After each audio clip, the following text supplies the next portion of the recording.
Olá, meus irmãos e minhas irmãs, que a paz esteja com todos vocês. As palavras negativas de Caifás: vocês não percebem que é melhor um só homem morrer pelo povo, do que a nação inteira perecer? Jesus as assumirá positivamente na redenção feita por nós. Jesus, o Filho unigênito de Deus, morre na cruz por amor a todos. Morre para realizar o plano do Pai, quer dizer, e não só pela nação, mas também para reunir os filhos de Deus que estavam dispersos. Ouçamos o Santo Evangelho. Pelo sinal da Santa Cruz, livra-nos, Senhor nosso Deus, de nossos inimigos. Em nome do Pai, do Filho e do Espírito Santo. Amém. Proclamação do Evangelho de Jesus Cristo segundo João. Glória a vós, Senhor. Naquele tempo, muitos dos judeus que tinham ido à casa de Maria e viram o que Jesus fizera, creram nele. Alguns, porém, foram ter com os fariseus e contaram o que Jesus tinha feito.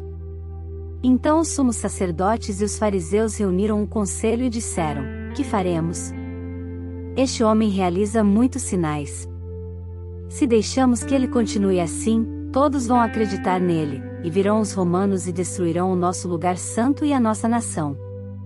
Um deles, chamado Caifás, sumo sacerdote em função naquele ano, disse: vós não entendeis nada. Não percebeis que é melhor um só morrer pelo povo do que perecer a nação inteira? Caifás não falou isso por si mesmo. Sendo sumo sacerdote em função naquele ano, profetizou que Jesus iria morrer pela nação. E não só pela nação, mas também para reunir os filhos de Deus dispersos. A partir desse dia, as autoridades judaicas tomaram a decisão de matar Jesus. Por isso, Jesus não andava mais em público no meio dos judeus. Retirou-se para uma região perto do deserto, para a cidade chamada Efraim. Ali permaneceu com os seus discípulos. A Páscoa dos judeus estava próxima. Muita gente do campo tinha subido a Jerusalém para se purificar antes da Páscoa. Procuravam Jesus e, ao reunirem-se no templo, comentavam entre si: que vos parece? Será que ele não vem para a festa? Palavra da salvação. Glória a vós, Senhor. É muito perigoso quando nós deixamos de procurar, de buscar os interesses de Deus para buscar os nossos próprios interesses. Ou quando mentimos, enganamos os outros, ou até mesmo enganamos a nós mesmos, dizendo estarmos procurando a glória de Deus, o interesse de Deus, quando na verdade estamos buscando a nossa própria glória. Veja a que ponto chegaram os judeus. No Evangelho de hoje, eles tomaram a decisão de matar Jesus. E vão justificar o seu ato. Vão dizer que Jesus oferece um perigo à nação. A nação pode ser destruída por causa de Jesus. Na verdade, a nação será destruída, mas em razão da ausência de Jesus.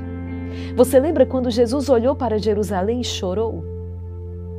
E disse: Jerusalém, Jerusalém, tu que apedrejas os teus profetas, matam aqueles que te são enviados. Como eu quis reunir os teus filhos, como a galinha recolhe os seus pintinhos debaixo das suas asas, mas vós não quisestes. Dias virão em que sereis destruída. A nação será destruída. Mas não é por causa da presença de Jesus, mas por causa da ausência dele.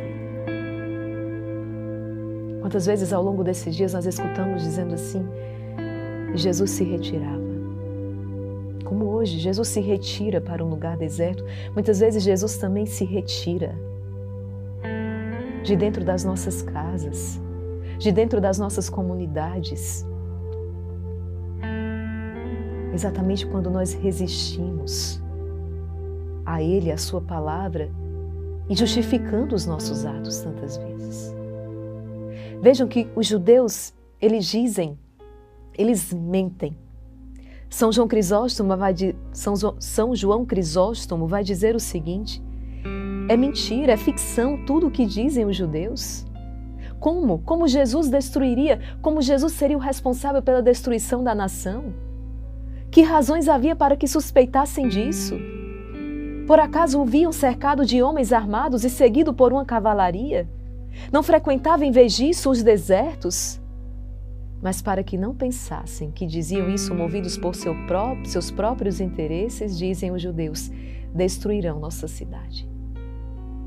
Mentirosos.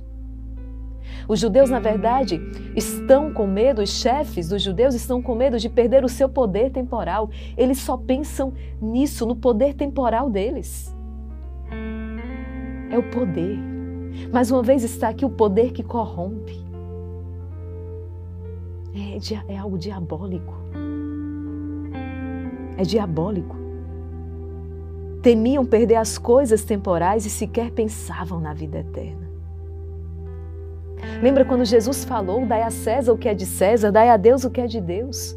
Muito pelo contrário, a presença de Jesus, o ensinamento de Jesus, a verdade revelada, era exatamente aquilo que podia salvá-los.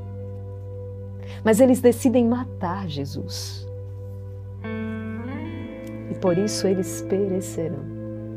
Recorde-se que 70 anos depois, a justiça de Deus tarda, mas não falha, não é? 70 anos depois, pode demorar, mas uma hora a conta chega. 70 anos depois, Jerusalém será sitiada e destruída pelos romanos.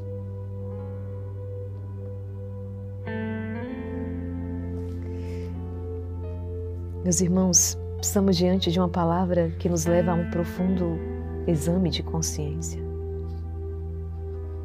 Um profundo exame de consciência. Porque nós também, eu sei que ao longo desses dias, quando nós nos deparamos com as atitudes, não é, dos judeus,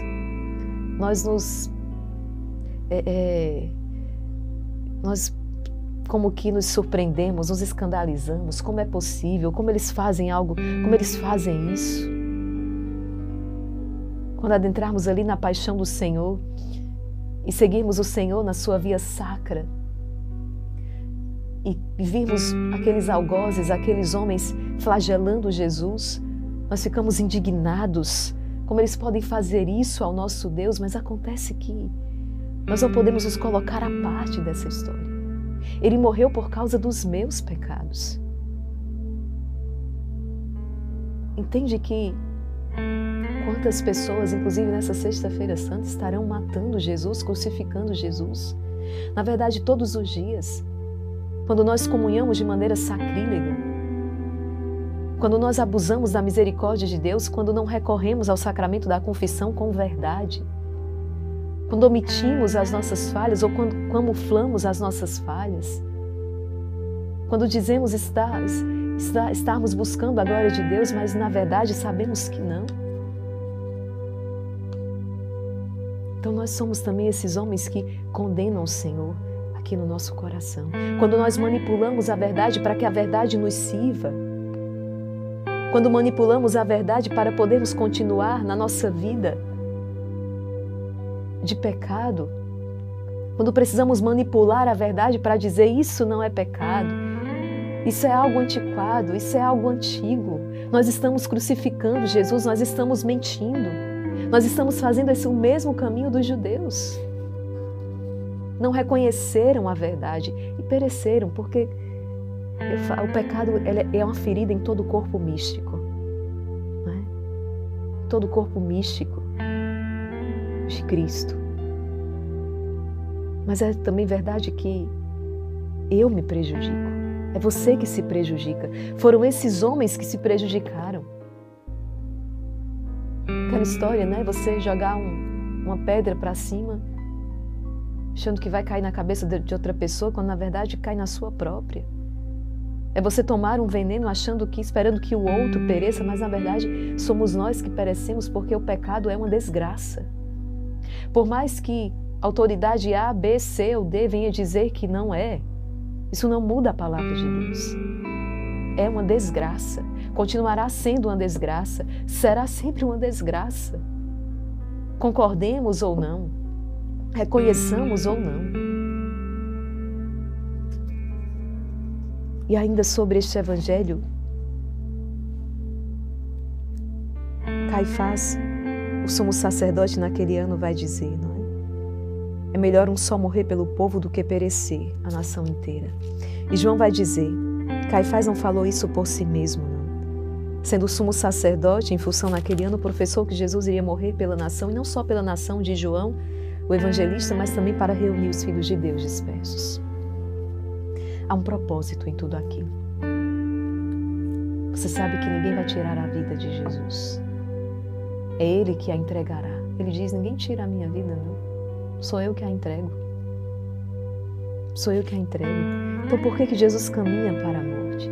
Por que Jesus então passa por ela? O Missal tece o seguinte comentário.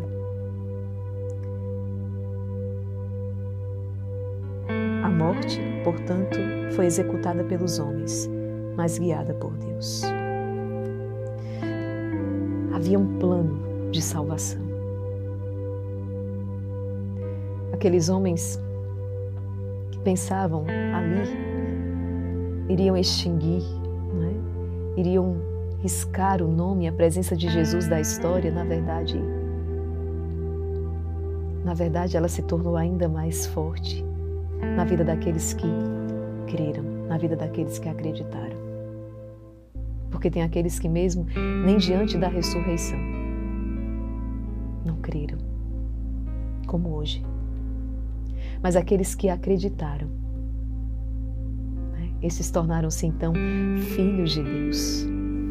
E olha que bonito, os padres da igreja comentam essa passagem. Como é que Caifás poderia profetizar sendo um homem mau, um homem justo? Orígenes vai dizer, nem todo que profetiza é profeta. Assim como nem todo que pratica uma ação justa é justo. Como, por exemplo, aquele que o faz por vanglória. Caifás, portanto, profetizou e, no entanto, não era profeta. Caifás não disse nada por si mesmo, nem exprimiu seu próprio pensamento, pois ignorava o sentido profético de suas palavras. Santo Agostinho vai dizer, aprendemos aqui que também os homens maus predizem as coisas futuras com espírito de profecia. O que, no entanto, o evangelista atribui ao ministério sagrado é porque era pontífice. São João Crisóstomo diz, vê quão grande é o poder do Espírito Santo, da mente do homem mau faz sair palavras de profecia. Quão grande é o poder do pontificado, sendo pontífice, ainda que indigno, ainda que mau, Caifás profetiza sem saber o que diz. A graça vale-se da sua boca sem tocar o seu coração corrompido.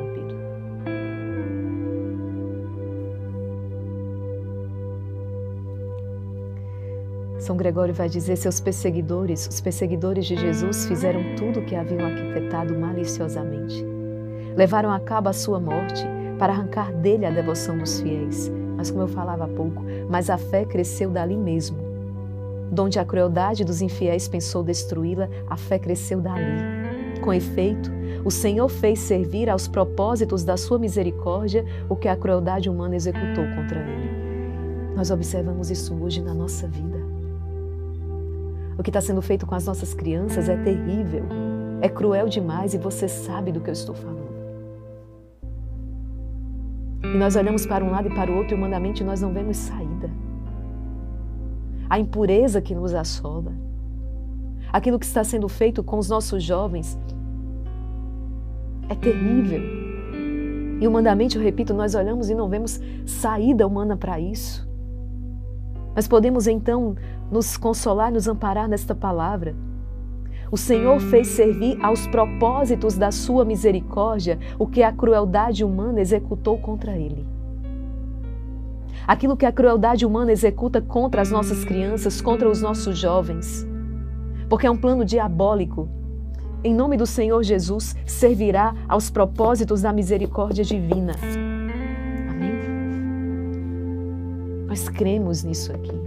E precisamos viver tudo isso em espírito de profunda reparação, em espírito de profunda penitência, em espírito de oração. Nós não podemos baixar a guarda da oração. nunca nos impedirão de rezar. Nunca poderão nos impedir de rezar. Nunca. Que assim como